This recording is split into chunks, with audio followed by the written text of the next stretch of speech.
Hey, it is Friday morning. I am down at the park again, enjoying the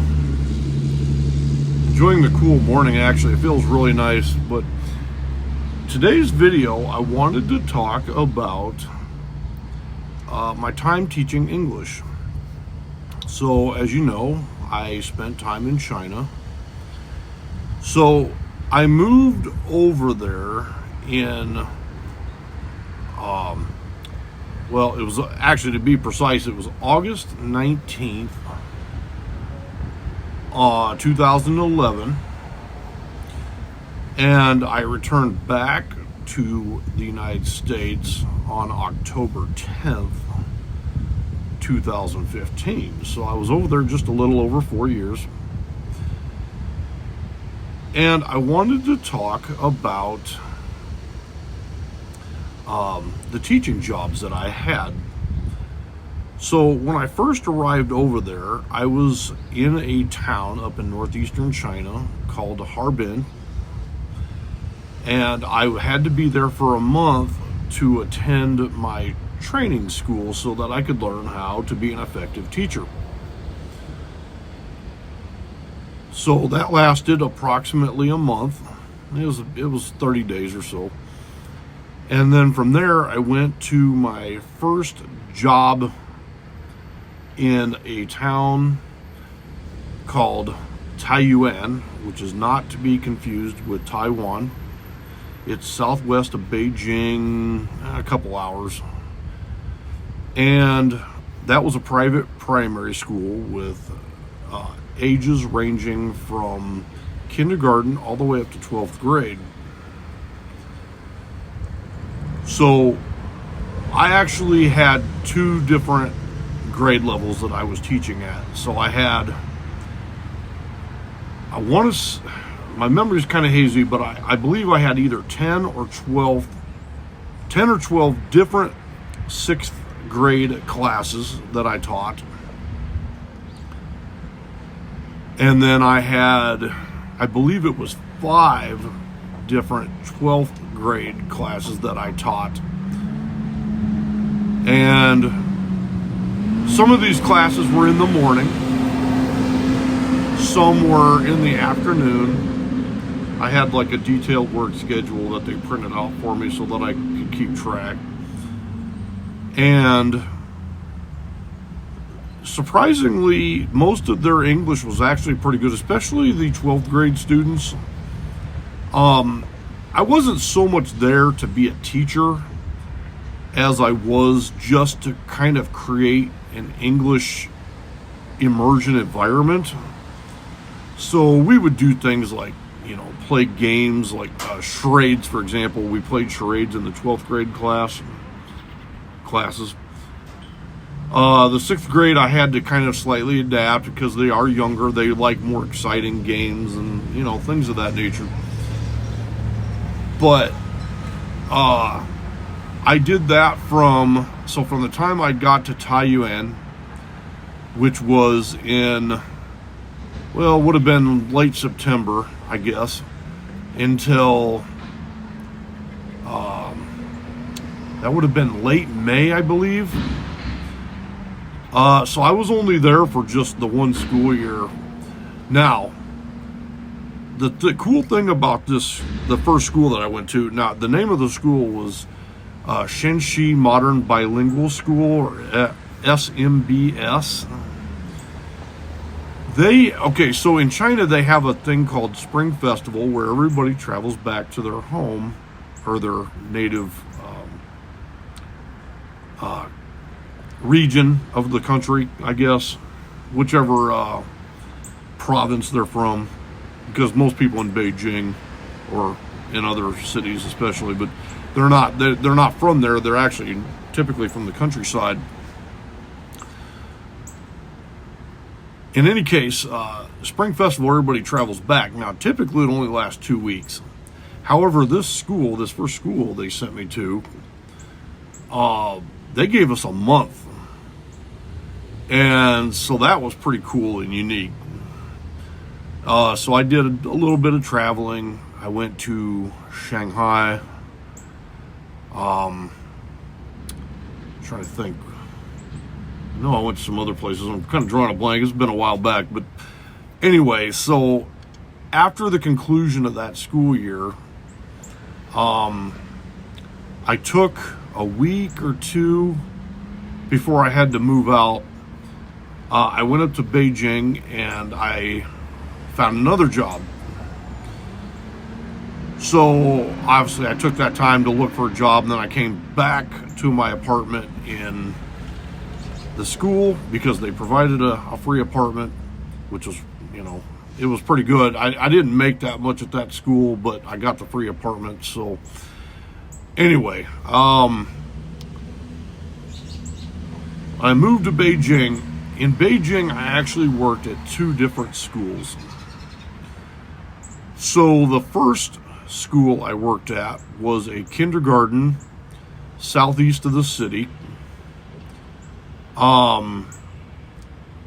And I definitely was paid well there, for sure. The problem was that I ran into some problems with the school and eventually was forced to leave. So when I started that job at that school, so that would have been in June of 2012. And I ended up leaving that school, I believe it was either February, I'm almost certain it was February of 2013. So I didn't even complete a full school year there. However, my time there was very, it was memorable. I mean, in some ways great, in some ways not so great, because again, I ran into some problems with the school. I then found another job in Beijing at another school. Also, it was a kindergarten again. I was very comfortable at that age range and environment. It was easier for me than the more educated, first off, I wasn't going to get a job at a high school in Beijing. That's almost for certain. But in any case, so I got a job at another kindergarten called Children's Tales, and that was a wonderful school. I do believe they are still in business. It's kind of hard to check from over here, but I do believe they are still in business. But with Children's Tales, they had 7 different branches, but I only worked at the one branch near, basically the one I started at is the one I stayed at. In any case, so I was one of 7 teachers at that school, so they had 7 different classrooms. And I was with the same class. Well, so they, sorry about the noise. Got a garbage truck going by. So when I got to the school, I was assigned the D3 class, meaning they were in their 3rd year of the kindergarten. So they were typically high 4s and low 5s in terms of the age range. And I was with that class until they quote unquote graduated, meaning they completed the D4 grade level, and at that point then they went into actual primary school. They left that kindergarten. And then I was assigned a new class that was actually D2 and then became D3. I really, really, really enjoyed the initial first class that I was assigned. It was a wonderful group of kids. I actually miss them a lot. I also miss the Chinese teachers that I worked with in my classroom. They had Chinese teachers assigned to each classroom to assist the foreign teachers like myself. I really miss them. I hope they're doing okay. I believe most of those women have since married, which would be completely and totally expected.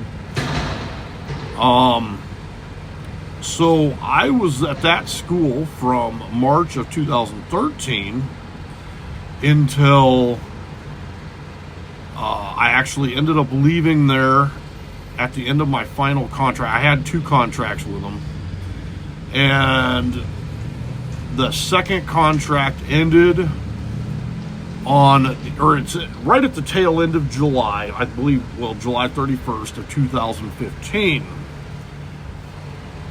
At that point, so the reason I even initially left them to begin with was because I was getting tired of teaching. However, I still wanted to be at the school in a different capacity. Perhaps, honestly, I was hoping to be the principal, because I had a very good rapport with all of the parents, not even the ones just in my class, but even in other classes. I would always constantly talk to them and interact with their children. I had probably the greatest rapport of any of the other teachers with the parents, because a lot of the other teachers, when their day was concluded, they were done, they would just leave. I didn't. I stayed around and I talked to everybody every day. After long after even all the other foreign teachers had already left for the day. Maybe I'm the fool, maybe not. But anyway, I was really hoping to stay on as the principal, but they weren't giving me the opportunity, so I felt like it was time for me to leave and explore other opportunities. I was kind of in a lurch, actually, because that just meant, so if I leave this school, I'm just going to go have to work at another school. And quite honestly, it was kind of unappealing. The next job assignment that I got was it wasn't a kindergarten. The students were definitely much older. However, the pay was easily the best of any, at least on an hourly basis. But I didn't do as many hours. So the pay on an hourly basis was easily the best. So I would have at max at max 2 classes on a given day, and each class was only, an hour and a half, I think. But on most days I only had just the one class. But I felt like I was going through this weird phase where it's just like, okay, I don't know what to do next, because I don't really want to continue teaching. And at that point, I finally made the decision to come back to the United States. So let me go into part 2 of this story. So teaching English, as you might expect, there are different regions around the world where teaching English is not only welcomed, but some locations are having English teachers is far more common, and then there are other locations where they're far less common. So for example, you're probably not going to find too many English teachers in Europe that are catering towards those trying to learn English, right? So it just makes sense that Europe is not a great location for this sort of thing. But then there's other locations like Asia, which is where I was at, obviously, in China, where it is ripe for teaching opportunities. It's like you literally just take a flight over there and start looking for jobs, and you will be working within the week, right? I mean, it is just insane. Now, having said that, some countries, and I'm especially thinking of more of the first world Asian countries, so Korea, Japan, 100%, you absolutely, positively must have a college degree. You might be able to find a place working illegally, but you're going to need a college degree, period. In China, technically a college degree is required, but China is not as developed as these other countries like Japan and Korea are. Thailand and Vietnam are also ripe opportunities for teaching English. I still have an acquaintance that actually he left for Vietnam not much longer after I left for China. And he is still there to this day, and I absolutely give him a massive thumbs up because he is still going at it. Now, admittedly, the one thing that's holding him there is that he does have a child from a Vietnamese wife. They are no longer together, but he has custody of his son. However, he cannot leave Vietnam with his son until that son turns 18. So that's part of the reason why he's still there. But I have no doubt in my mind, once his son turns 18, he probably is going to return back to the United States. But having said that, there are certain locations, maybe South Africa might have some potential. I know for certain that I did visit a school in Paraguay, and I talked to them about opportunities, but the pay would have been pretty low, and I think the opportunities are pretty sparse. In all honesty, I don't know what the opportunities are. I feel like you might actually have better luck in a place like Central America, perhaps. El Salvador, Guatemala, Honduras. Possibly you're going to have some better options, I think, there. If you decide to investigate your options with regard to teaching, if you've never done it before, if you'd like to, there are numerous, and I mean numerous, websites out here on the internet. One that I'm immediately thinking of is Dave's ESL Cafe. That is a very, very popular site. It's almost kind of like the Google of English, teaching English. There's links to jobs and training and everything else. And then the last point I'm going to touch on is you don't need to do it, but it's highly recommended that you take a TEFL class, which teaching English as a foreign language, or even becoming TEFL certified, which stands for teaching English as a second language to others, or so, whatever it is. I never took it that seriously, but some people do. I did take the English class, the teaching class up in Harbin, as I previously mentioned. You really will want to do that so that you can understand how to become an effective teacher. Because, trust me, even that is not going to prepare you fully. I mean, you're going to have to adapt on the fly. I was constantly researching and innovating on different games for the classroom. It's just, I really highly recommend becoming what they call TEFL certified, which again stands for teaching English as a foreign language, so that you can become the best teacher that you can be. Because trust me, when you're dropped into a classroom full of people looking up at you, you're gonna probably go into either I got this, or you're gonna be in shock and awe the way a deer is in a set of headlights. So it was a foundational moment in my life. I highly recommend it if you are even remotely interested in it. You won't regret it. I really don't think so.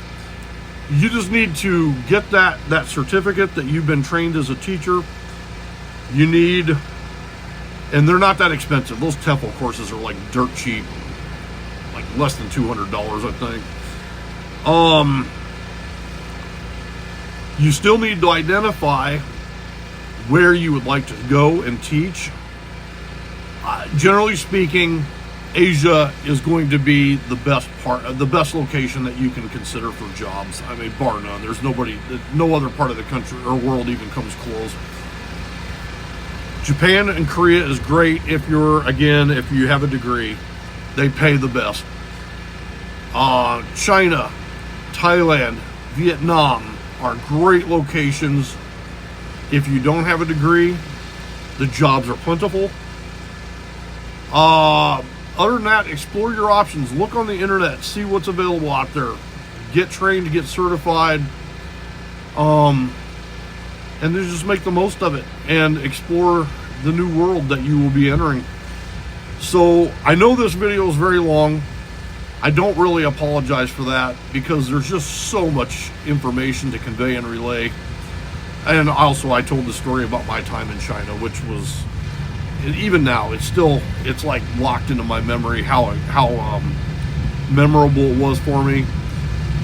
Anyway, long story short, if this video has helped you in any way, please like, please subscribe. I would be very, very grateful. And if you have any questions, leave a comment. I will respond promptly, I promise you. So with that, I look forward to seeing you again soon. And have a great day, okay, everybody? Take care. Bye-bye.